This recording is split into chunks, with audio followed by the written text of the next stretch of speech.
प्यारे बच्चों, आज मैं कक्षा 12 की विद्यार्थियों के लिए पवन दूतिका का छठा भाग लेकर प्रस्तुत हुआ हूँ। मेरे प्यारे बच्चों, आपको आज मैं 14 और 15 का व्याख्या बताएंगे। राजाओं सा सिर पर लसा दिव्य अपीण होगा। राधिका जी कहती, हे पवन दूतिका, राजाओं सा सिर पर लसा दिव्य अपीण होगा। अपीण माने होता है मुकुट। हे पवन दूतिका, राजाओं की तरह वे उनके सिर पर अलौकिक प्रदान करने वाला मुकुट होगा। शोभा होगी उभय, उभय माने होता है दोनों, श्रुति माने कानों में, श्रुति में माने कानों में स्वर्ण के कुंडलों की, और करें उनके जो है कान, दोनों कान सोने के कुंडलों से सुशोभित हो रहे होंगे। नाना रत्ना कलित, नाना माने अनेक प्रकार के रत्नों से जड़ित, ठीक है। भुज में मंजू केयर होंगे। भुज माने भुजाओं पर, वह मंजू केयर का मतलब होता है बाजूबंद पहने होंगे। मोती माला लसित उनका कम्बुसा कंठ होगा। और कह रहे हैं कि उनका कम्बु माने होता है शंख के समान, शंख के समान गला, कंठ माने होता है गला। मोतियों की माला से, कह रहे उनका शंख के समान गला मोतियों की माला से सुशोभित हो रहा होगा। इसे सुन लीजिए। हे पवन दूतिका, श्री कृष्ण हमेशा अपने सिर पर, कह रहे हैं, अपने सिर पर अलौकिक प्रदान करने वाले सुंदर राजाओं की तरह मुकुट धारण किए होंगे। और उनके दोनों कान, कह रहे हैं, दोनों कान सोने के कुंडलों से सुशोभित हो रहा होगा। नाना अनेक प्रकार के रत्नों से जड़ित वह भुजाओं पर अपने बाजूबंद को पहने हुए होंगे। और कह रहे हैं कंठ के समान, अरे कह रहे हैं, और जो शंख के समान उनके गले में मोतियों की माला सुशोभित होगी। इसे सुन लीजिए। हे पवन दूतिका, वह कह रहे हैं कि वह राजाओं की तरह अपने सिर पर अलौकिक प्रदान करने वाले मुकुट को धारण किए होंगे। और कह रहे हैं उनके दोनों कान सोने के कुंडलों से सुशोभित हो रहा होगा। और अनेकों प्रकार के रत्नों से जड़ित वह भुजाओं पर बाजूबंद पहने होंगे। और कह रहे हैं कि शंख के समान गले में मोतियों की माला लसित माने सुशोभित हो रही होगी। तेरे में है यह न गुण जो तू व्यथा सुनाए। कह रहे हैं कि हे पवन दूतिका, तेरे अंदर यह गुण नहीं है कि तू जाकर के क्या करे, हमारी सारी पीड़ा को उनको सुना दी। व्यापारों की प्रखर मति और युक्तियों से चलाना। तो कह रहे हैं कि तू जाकर के संकेत के माध्यम से अपनी बातों को क्या करना, उनके सामने प्रकट कर देना। बैठे जो हों निज सदन में मेघ से कांति वाले, यानी बादलों के समान कांति वाले श्री कृष्ण अगर अपने ही घर में क्या बैठे होंगे या बैठे हों, तो चित्रों को इस भवन के ध्यान से देख जाना। तो उस घर में अगर कोई चित्र हो तो उसे तुम क्या करना, ध्यान से देख जाना। कह रहे हैं कि हे पवन दूतिका, जो हमने अभी तक तुम्हें जितना बताया, तुम्हारे अंदर ये गुण नहीं है कि तू जाकर के उन्हें क्या करे, उस पीड़ा के बारे में सुना सके, क्योंकि तू बोल नहीं सकती। यानी फिर कह रहे हैं व्यापारों को प्रखर मति यानी कह रहे हैं अपने विचारों और संकेतों के द्वारा, अपने प्रखर यानी तीव्र कुशाग्र बुद्धि और कह रहे हैं संकेत के द्वारा बातों को क्या करना, उनके सामने प्रकट करना। कह रहे हैं वो बादलों के समान कांति वाले श्री कृष्ण अगर अपने ही घर में बैठे हों तो तुम उस घर में चित्रों को क्या करना, ध्यान से देख जाना।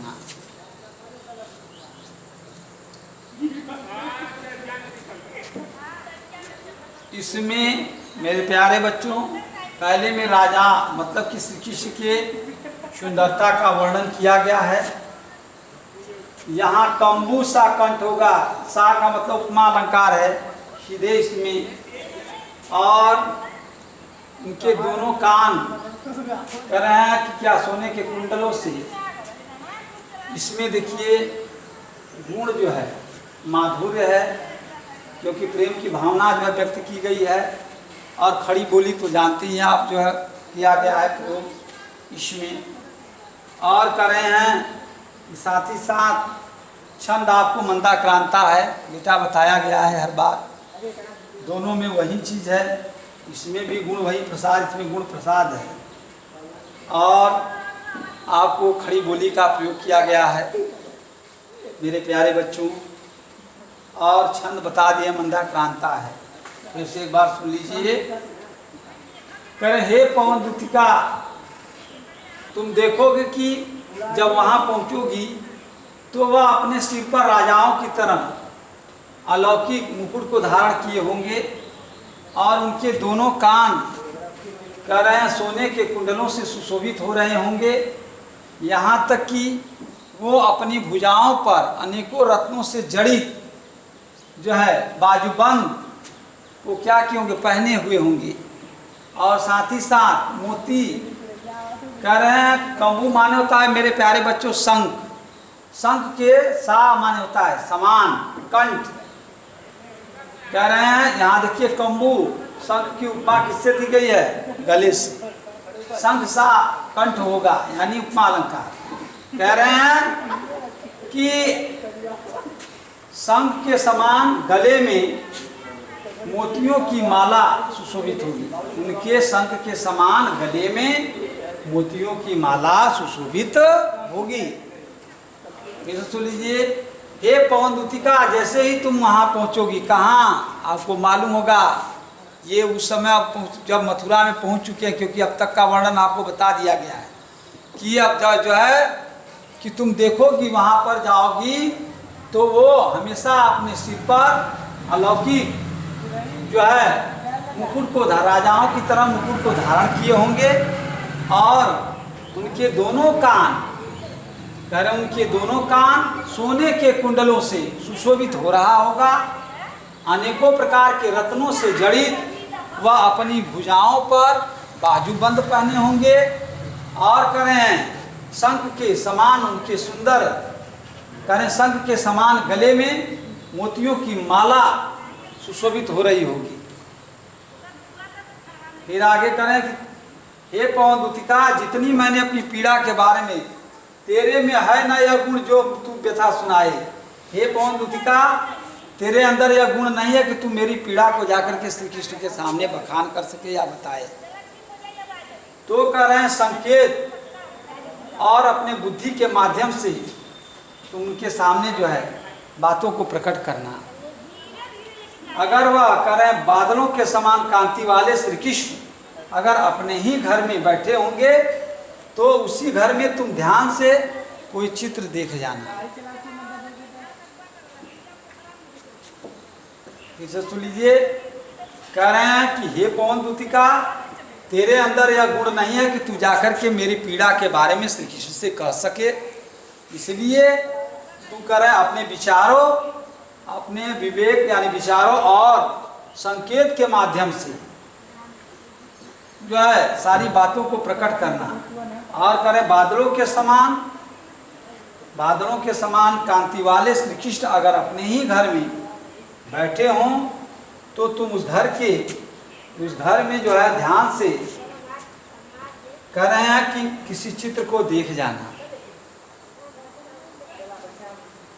मेरे प्यारे बच्चों, मुझे पूरा विश्वास है कि अब आप लोगों को ये दोनों समझ में आ गया होगा।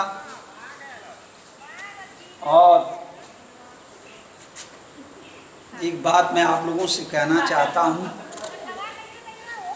कि आप लोग पढ़ाई लिखाई पर ज़रा ध्यान दीजिए, क्योंकि आप लोगों का एक फाइनल क्लास है। मेरे प्यारे बच्चों, समय क्योंकि निकल जाएगा तो फिर दोबारा आने वाला नहीं है। जिस प्रकार से पेड़ से पत्ता टूटने के बाद फिर दोबारा जुड़ नहीं सकता, उसी प्रकार से समय भी बड़ा बलवान होता है। एक बार जीवन से अगर समय आपका निकल गया बहुमूल्य, तो वह वापस नहीं आ सकता। क्योंकि आप लोगों का फाइनल क्लास है और आप लोगों को एक एक मिनट की कीमत रखनी होगी। जो समय का महत्व समझा वहीं बुलंदियों को छुआ। अगर मेरे प्यारे बच्चों, आप जरा सा भी आलस अगर करेंगे तो कुछ होने वाला नहीं है। कहा गया आलस्य कुतो विद्या, अविद्यस्य कुतो धनम, अधनस्य कुतो मित्रम, अमित्रस्य कुतो सुखम। इन सब का कहने का तात्पर्य आप त्याग करिए। आलस करोगे तो ज्ञान नहीं प्राप्त होगा, और बिना विद्या का आज संसार में कुछ मिलने वाला है? धन दौलत कुछ नहीं मिलेगा। और अगर धन नहीं रहेगा तो मित्र नहीं मिलेंगे, क्योंकि जब मित्र तभी रहेंगे आपके पास जब धन है। और बिना मित्र का सुख मिलने वाला नहीं, क्योंकि जो आपके अंदर पीड़ा है किसी और से कहने नहीं जाओगे, क्योंकि अपने पीड़ा को बांटा किससे जाता है? मित्र में। तो मेरे प्यारे बच्चों, आप लोग के लिए समय बहुत कीमती है। मैं ये कहना चाहता हूँ कि अभी कुछ बिगड़ा नहीं है। अगर शाम का भूला हुआ, सुबह का भूला हुआ अगर व्यक्ति शाम को घर वापस आ जाए तो उसे भूला नहीं कहा जा सकता। उसी तरह अभी आपके पास समय है, अगर आप चेत जाइए तो अभी आपका कुछ बिगड़ा नहीं है। और आप पढ़ाई पर ध्यान दीजिए। एक एक पल आपके लिए बहुत ही कीमती है। मैं ये कहना चाहता हूँ कि उसका आप सदुपयोग करिए। बस मैं इस 3 ही बातों के साथ अपनी वाणी को विराम देता हूँ। धन्यवाद।